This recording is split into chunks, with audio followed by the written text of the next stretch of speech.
So this is a good morning. It stands for good morning hamstrings. Basically, you hold the weight either on your chest or on your back, and keeping your legs straight, you go down, maybe put a little soft bend in the knee. You go down until you get a stretch from your hamstrings and then come back up. Now, Cheryl's going down super, super far. This is how you do it on the back. She's going down really far because she has that flexibility through her hamstrings and she can keep that nice rigid back position. Some of us will be going down a much shorter distance, just getting the hamstring there. And you kind of squeeze your butt to stand back up. Now, there's a split stance version of this where you basically go in a split stance and you do the same thing. And it's just gonna shift the stretch a little bit as you do it. So it's just a little bit of a split stance, push the hips back, same sort of dealio. And that is our good morning and the split stance good morning. So this is a sumo deadlift high pull. This is with a kettlebell. You can do it with a barbell as well. It's just that you would then be having the bar right in the middle of your shins. Kettlebell tends to be a bit easier. It's the same setup as a deadlift position, so the back needs to be nice and tight. The feet are about a squatting stance, maybe slightly wider than that. Big thing here is we want the knee tracking over the toe. And her hips are a little high here, so you're gonna drop them down just a little bit. And what she's looking to do is basically use her hips and legs to get some momentum on the bell and get it pulled up high, about clavicle line or just above chest line there. Now with the elbows go up and back. We don't want them dropping low on the inside, and then we want that bell staying tight to the body. So the more you can use the hips and legs and a squeeze of the butt, better off we are. And that is our sumo deadlift high pull. One thing to just make sure we don't do on this, don't round out the back. Really be focusing on that back position.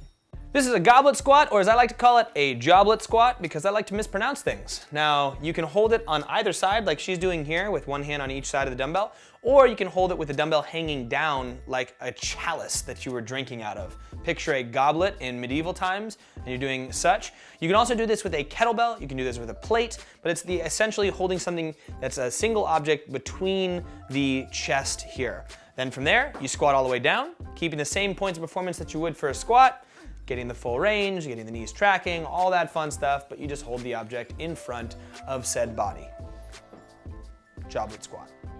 So this is a kettlebell swing or a dumbbell swing and a few variations of it. We've got one arm and two arm. We'll start with two arm.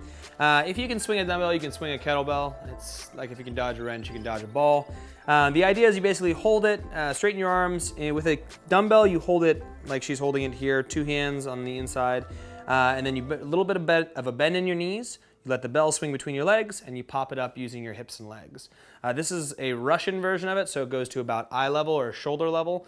And then you can do the American version of it where you pop it all the way up overhead. And what you'll notice is a more aggressive hip drive here, not more pull with the arms. So the arms are just kind of along for the ride. Now you can do the same thing with a kettlebell. There's also a one arm version of this. And the one arm version of this looks like this. You're basically doing the same thing, but you just do it with one hand. You kind of put the other hand out for balance. Now the big key with one arm or two arm, kettlebell swing or dumbbell, is making sure that this stays flat when you're in the bottom of this. You don't want the shoulders to round in, you don't want the body to collapse, you want the back to stay flat the entire time. That's what you're looking for as you do this. So this is a halo. It can be done with almost anything. We're gonna use a little plate here. You can do it with a kettlebell, a dumbbell, a bagel, whatever you need to do it with. But the idea is that you get a little resistance and you go out and around your head and do a halo, a circle out and around. Now you're gonna do a certain amount one direction and then a certain amount the other direction, whatever we list. Now you could do a reverse on each one, so go out and around and then stop and then go back around the other direction and just count that as one, half the reps, whatever it is. But the idea here is that you're not manipulating your torso too much, you're not reaching for it. Yeah, you don't need to add the pelvic thrust in there. You're just looking to get the shoulders nice and warm, out and around the head and come back. Don't be macho about this and use some super heavy, inappropriate load. Just go out and around, come back. Watch your man bun if you have a man bun, or your lady bun if you have a lady bun, and looking to circle that head like a halo, the halo.